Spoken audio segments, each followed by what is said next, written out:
کہ جن کی مالی حیثیت کی بنیاد پر ان پر حج فرض ہے. مالی حیثیت کیا؟ وَلِلَّهِ عَلَى النَّاسِ حِجُّ الْبَيْتِ مَنِ اسْتَطَاعَ إِلَيْهِ سَبِيلًا. قرآن کریم میں اللہ نے فرمایا کہ حج ہر اس شخص پر فرض ہے جس کے پاس اتنی صلاحیت ہو کہ وہ وہاں جانے، وہاں رہنے، پھر وہاں سے واپس آنے اور اپنی غیر موجودگی میں اس کی اوپر جو ذمہ داریاں ہیں بیوی بچوں کی ان کو پورا کرنے کی صلاحیت ہو. مثال کے طور پر کاروبار ایسا چل رہا ہے کہ اتنا خرچہ بڑا وہاں جا سکتا ہے، وہاں رہ سکتا ہے، جانے رہنے اور واپس آنے، اور پیچھے میں اہل و عیال کے خرچے کو پورا کرنے کے لیے جتنے پیسے مطلوب ہیں اس آدمی کو میسر ہے. اور میسر ہونے کی کئی شکلیں ہو سکتی ہیں. جیسے مثال کے طور پر کسی کے پاس بہت زیادہ زمین جائیداد ہے کہ اتنی زمین جائیداد ہے کہ اس کو بیچ دے تو بیچ کر کے پورا خرچہ نکل جائے گا، مزید یہ کہ آنے کے بعد بھی اتنا بچے گا کہ اس سے زندگی گزر سکے. یا کسی عورت کے پاس اتنا زیور ہے کہ وہ عورت اس زیور کو بیچ دے اور بیچ کر کے وہاں جانے آنے اور اپنے محرم کو ساتھ لے جانے کا خرچہ پورا کر سکتی ہے. تو علماء نے لکھا ہے کہ ایسے لوگوں پر حج فرض ہے. حج فرض ہے. اور حج کا مسئلہ یہ ہے کہ اگر کسی پر حج فرض ہو گیا زندگی میں ایک مرتبہ تو جب تک اسے ادا نہ کرے اس کے ذمہ باقی رہتا ہے. حتیٰ کہ اگر زندگی ایسی گزرتی چلی گئی اور موت کا وقت آ گیا حج نہیں کر سکا تو پھر اس کے ذمہ لازم ہوتا ہے کہ وصیت کر کے جائے کہ میں میری طرف سے کسی کو حج بدل کرا دوں. حتیٰ کہ وہاں لکھا ہے کہ ایک آدمی آج اچھا ہے، استطاعت تھی، لیکن کریں گے آئندہ کریں گے دیکھیں گے، ٹال مٹول میں نہیں کر سکا، حالات بدل گئے. تو حالات بدل گئے، اب حالت نہیں رہی، جانے کی قابلیت نہیں رہی، پھر بھی اس پر حج جو فرض تھا وہ فرض اس کے ذمہ باقی ہے.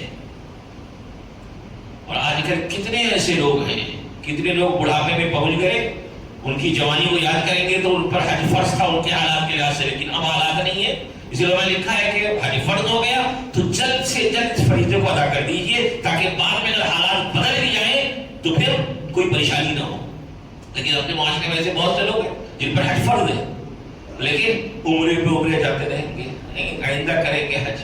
یاد رکھ لیجئے عمرہ پہ 100 بار بھی چلے جائیں لیکن اگر کسی پر حج فرض ہے تو عمرے پہ جانے سے وہ فریضہ ادا نہیں ہوگا.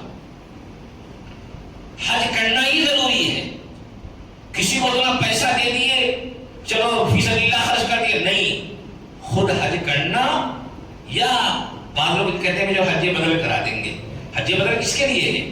اس کے لیے ہے جو جسمانی طور پر ایسا معذور ہو گیا کہ اب خود سے سفر کرنے کے قابل نہیں ہے، خود سے سفر کرنے کے قابل نہیں ہے، تو جا کر کے وہ حج بدل کرا سکتا ہے.